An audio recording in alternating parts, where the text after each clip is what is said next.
Hi all, എല്ലാവർക്കും അമീൻജാസ് ഫാമിലിയുടെ പുതിയൊരു വീഡിയോയിലേക്ക് സ്വാഗതം. അപ്പോൾ ഇന്ന് ഞാൻ വന്നിട്ടുള്ളത് ഒരു 3-4 ടിപ്സുകൾ ഉൾക്കൊള്ളിച്ചിട്ടുള്ള ഒരു കുഞ്ഞ് വീഡിയോസ് ആയിട്ടാണ്. അപ്പോൾ വീഡിയോ എല്ലാവരും സ്കിപ്പ് ചെയ്യാതെ കാണുന്ന സമയത്ത് നിങ്ങൾക്ക് ഇഷ്ടപ്പെടുകയാണെങ്കിൽ ലൈക്ക് ചെയ്യാനും ഷെയർ ചെയ്യാനും കമൻറ്റ് ചെയ്യാനും സബ്സ്ക്രൈബ് ചെയ്ത് സപ്പോർട്ട് ചെയ്യാനും മറന്നു പോകരുത്. ഒട്ടും സമയം കളയാതെ നമുക്ക് ഫസ്റ്റ് ടിപ്പിലോട്ട് പോകാം. നമ്മൾ സവാളയോ വെളുത്തുള്ളിയൊക്കെ കട്ട് ചെയ്യുക, അതല്ലെങ്കിൽ തൊലിയൊക്കെ കളഞ്ഞു കഴിഞ്ഞാൽ വെളുത്തുള്ളിയുടെയും സവാളയുടെയൊക്കെ സ്മെല്ല് നമ്മുടെ കയ്യിലിങ്ങനെ നിൽക്കാറുണ്ട്. അത് പെട്ടെന്ന് കളഞ്ഞെടുക്കാൻ പറ്റുന്ന ഒരു സിമ്പിളായിട്ടുള്ള ടിപ്പാണ് കേട്ടോ ഫസ്റ്റ് ടിപ്പ്. സവാളയൊക്കെ കട്ട് ചെയ്തതിന് ശേഷം കുറച്ച് ഉപ്പ് എടുത്തിട്ട് ഇതുപോലെ ഒന്ന് തിരുമ്മി കൊടുക്കുകയാണെങ്കിൽ പെട്ടെന്ന് തന്നെ ആ സവാളയുടെയും വെളുത്തുള്ളിയുടെയൊക്കെ ആ ഒരു സ്മെല്ല് നമ്മുടെ കയ്യിൽ നിന്ന് മാറിക്കിട്ടും കേട്ടോ. വളരെ സിമ്പിളായിട്ടുള്ള ടിപ്പാണ്. അപ്പോൾ ഇനി രണ്ടാമത്തെ ടിപ്പിലോട്ട് പോവാം. രണ്ടാമത്തെ ടിപ്പ് പല്ലുമായിട്ട് കണക്റ്റ് ആയിട്ടുള്ളതാണ്. നമ്മൾ എത്ര പല്ല് തേച്ച് കഴിഞ്ഞാലും ചില ആളുകളുടെ പല്ലിനൊക്കെ മഞ്ഞ കളർ വരാറുണ്ട്. അതുപോലെ എത്ര കളർ മങ്ങിയ പല്ലായാലും വളരെ എളുപ്പത്തിൽ തന്നെ നമുക്ക് നല്ല തൂവെള്ള പല്ലാക്കി എടുക്കാൻ പറ്റും. അപ്പോൾ അതെങ്ങനെയാണെന്ന് നോക്കാം. അതിനായിട്ട് ഞാനിതൊരു പാത്രം എടുത്തിട്ടുണ്ട്. ഇനി ഇതിലേക്ക് ഒരു നുള്ള് ഉപ്പാണ് എടുത്തു കൊടുത്തിട്ടുള്ളത്. ഇതിലേക്ക് നിങ്ങൾ പൊടിയുപ്പ് തന്നെ ചേർത്ത് കൊടുക്കണം. പിന്നീട് ഞാൻ അതിലേക്ക് ചേർത്തിട്ടുള്ളത് 2 നുള്ള് ബേക്കിംഗ് സോഡയാണ് കേട്ടോ. ഒരു നുള്ള് ഉപ്പിന് 2 നുള്ള് ബേക്കിംഗ് സോഡയാണ് ചേർത്തിട്ടുള്ളത്. എന്നിട്ട് ഒരു 3-4 ഡ്രോപ്പ് വെള്ളം ഒന്ന് ചേർത്ത് കൊടുത്തതിന് ശേഷം ബ്രഷ് വെച്ചിട്ട് ഇതുപോലെ ഒന്ന് മിക്സ് ചെയ്തെടുക്കുന്നുണ്ട്. ഇനി ഇത് ബ്രഷിലേക്ക് ഇതുപോലെ ഒന്ന് പിടിപ്പിച്ചതിന് ശേഷം സാധാ നമ്മൾ പല്ല് തേക്കുന്ന പോലെ തന്നെ പല്ല് തേച്ചെടുക്കുകയാണെങ്കിൽ വളരെ പെട്ടെന്ന് തന്നെ നമ്മുടെ പല്ലിൻ്റെ കളറൊക്കെ നല്ല രീതിയിൽ ചേഞ്ചായിട്ട് കിട്ടും. ഇനി അടുത്ത ടിപ്പ് എന്താണെന്ന് നോക്കാം. നമ്മുടെയൊക്കെ വീടുകളിൽ ഇതുപോലെ ഫിഷ് കട്ട് ചെയ്യുന്ന കത്രിക ഉണ്ടാവും. ഇതിൻ്റെ ഈ ഒരു പല്ല് വരുന്ന ഭാഗം വെച്ചിട്ട് നമുക്ക് ചെയ്യാൻ പറ്റുന്ന ഒട്ടനവധി ടിപ്സ് ഉണ്ട് കേട്ടോ. അപ്പോൾ 1-2 ടിപ്സ് ഞാൻ ഇതിന് മുമ്പേയുള്ള വീഡിയോയിൽ ഉൾപ്പെടുത്തിയിട്ടുണ്ട്. അത് കാണാത്തവരുണ്ടെങ്കിൽ പോയി കണ്ട് സപ്പോർട്ട് ചെയ്യാൻ മറക്കരുത്. അപ്പോൾ ഞാൻ ഇന്ന് കാണിക്കാൻ പോകുന്നത് വേറൊരു ടിപ്പാണ്. അതെന്താണെന്ന് നോക്കാം. ഇനി ഞാൻ എടുത്തിട്ടുള്ളത് ജാതിക്കയാണ്. നമ്മൾ ബിരിയാണിയൊക്കെ വെക്കുന്ന സമയത്ത് ഇത് കല്ല് വെച്ചിട്ട് കുത്തി പൊട്ടിക്കുകയാണ് ചെയ്യാറുള്ളത്.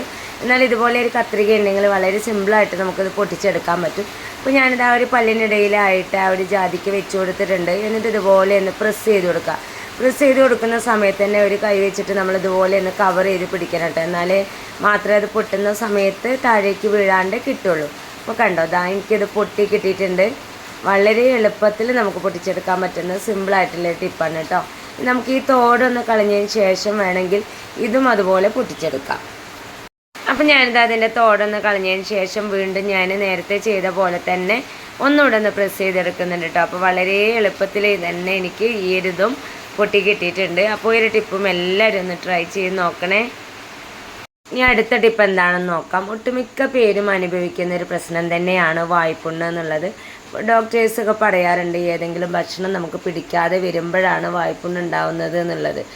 പക്ഷേ ഒത്തിരി ഭക്ഷണം നമ്മൾ കഴിക്കുന്നതുകൊണ്ട് തന്നെ ഏത് ഫുഡാണ് നമുക്ക് പിടിക്കാത്തത് എന്നുള്ളത് ഐഡൻറ്റിഫൈ ചെയ്യുക എന്നുള്ളത് നല്ലൊരു ബുദ്ധിമുട്ടാണ്.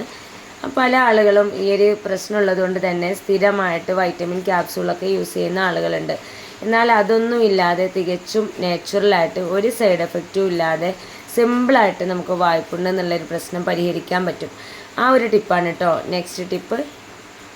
അതിനായിട്ട് ഞാനൊരു പാത്രം എടുത്തിട്ടുണ്ട്. ഇനി നമുക്കിതിലേക്ക് 2 ഇൻഗ്രീഡിയൻസ് മാത്രം മതി. ആദ്യം നമുക്ക് വേണ്ടത് പേരക്കയുടെ ഇലയാണ്. അപ്പോൾ മൂത്ത ഇല എടുക്കരുത് കേട്ടോ, തളിരിലയാണ് എടുക്കേണ്ടത്. എനിക്കിതൊരാൾ ഷെയർ ചെയ്ത് തന്നിട്ടുള്ളൊരു അറിവാണ്. അപ്പോൾ ഞാൻ ആ ഒരു അറിവ് നിങ്ങളിലേക്ക് കൂടി ഷെയർ ചെയ്യാണ്. അപ്പോൾ അതാ ഞാൻ ഇത്രയും തളിരിലയാണ് എടുത്തിട്ടുള്ളത്. ഇനി നമുക്കിതിലേക്ക് ആവശ്യമായിട്ടുള്ളത് ഉപ്പാണ്. അപ്പോൾ ഞാൻ കല്ലുപ്പാണ് എടുത്തിട്ടുള്ളത്. നിങ്ങളുടെ കയ്യിൽ കല്ലുപ്പില്ല എങ്കിൽ നിങ്ങൾ പൊടിയുപ്പ് തന്നെ യൂസ് ചെയ്യുക. കല്ലുപ്പ് ഉണ്ടെങ്കിൽ കല്ലുപ്പിന് തന്നെ പ്രയോറിറ്റി കൊടുക്കുക. എന്നിട്ട് കൈ വെച്ചിട്ട് ഇതുപോലെ ഒന്ന് തിരുമ്മിയെടുക്കുക. ഇതുപോലെ തിരുമ്മിയെടുക്കുന്ന സമയത്ത് തളിരില ആയതുകൊണ്ട് തന്നെ പെട്ടെന്ന് തന്നെ നമുക്കത് പൊടിച്ചെടുക്കാൻ പറ്റും കേട്ടോ. ഞാനിത് കൈ വെച്ചിട്ട് നന്നായിട്ട് തന്നെ മിക്സ് ചെയ്തെടുത്തിട്ടുണ്ട്. പേരക്കയുടെ ഇലയും ഉപ്പിൻ്റെയൊക്കെ ഒരു ടേസ്റ്റ് നമുക്ക് സഹിക്കാൻ പറ്റാത്തൊരു ടേസ്റ്റൊന്നും അല്ല കേട്ടോ. അപ്പം ഞാനിത് ഈ ഒരു രീതിയിലൊന്ന് മിക്സ് ചെയ്തെടുത്തിട്ടുണ്ട്. ഇനി നമുക്ക് വായ്പുണ്ണുള്ള ആ ഒരു ഭാഗത്ത് ഓരോന്നുള്ളതുപോലെ 2 നേരമായിട്ടൊന്ന് വെച്ച് കൊടുക്കുകയാണെങ്കിൽ വളരെ എളുപ്പത്തിൽ തന്നെ നമുക്ക് വായ്പുണ്ണ് മാറിക്കിട്ടും. ഇനി കിച്ചണിൽ വളരെ യൂസ്ഫുൾ ആയിട്ടുള്ള ടിപ്പാണ് കേട്ടോ നെക്സ്റ്റ് ടിപ്പ്. നമ്മൾ മീനൊക്കെ വറുക്കുന്ന സമയത്തോ അതല്ലെങ്കിൽ സ്നാക്സൊക്കെ റെഡിയാക്കുന്ന സമയത്ത് യാദൃശ്ചികമായിട്ട് ഇതുപോലെ പാനിലോട്ട് തീ പടരാറുണ്ട്. ഈ ഒരു സമയത്ത് നമ്മൾ ആ ഒരു ഓയിലിന് മുകളിലേക്ക് അല്പം ഉപ്പ് വിതറി കൊടുക്കുകയാണെങ്കിൽ പെട്ടെന്ന് തന്നെ നമുക്ക് തീ അണഞ്ഞ് കിട്ടും. ഇനി ഇന്നത്തെ അവസാനത്തെ ടിപ്പിലോട്ട് പോവാം. നമ്മുടെയൊക്കെ വീട്ടിൽ ഇതുപോലെയുള്ള ഫ്ലോർ കാർപ്പറ്റൊക്കെ വിരിക്കുന്ന സമയത്ത് പശയൊക്കെ ആയി കഴിഞ്ഞിട്ട് വിരിച്ച ഭാഗത്ത് വൃത്തികേടായിട്ട് കിടക്കാറുണ്ട്. ഇതുപോലെ കേട്ടോ. അപ്പോൾ നിങ്ങൾക്ക് കാണാൻ പറ്റുന്നുണ്ടാവും, വീട്ടിൽ ഞങ്ങൾ വിരിച്ച സമയത്ത് പശയായിട്ടുള്ളതാണ് കേട്ടോ. അതൊരു കറുപ്പ് കളറായിട്ടുണ്ട്. അപ്പോൾ ഇത് വളരെ എളുപ്പത്തിൽ നമുക്ക് നീക്കം ചെയ്യാൻ പറ്റും.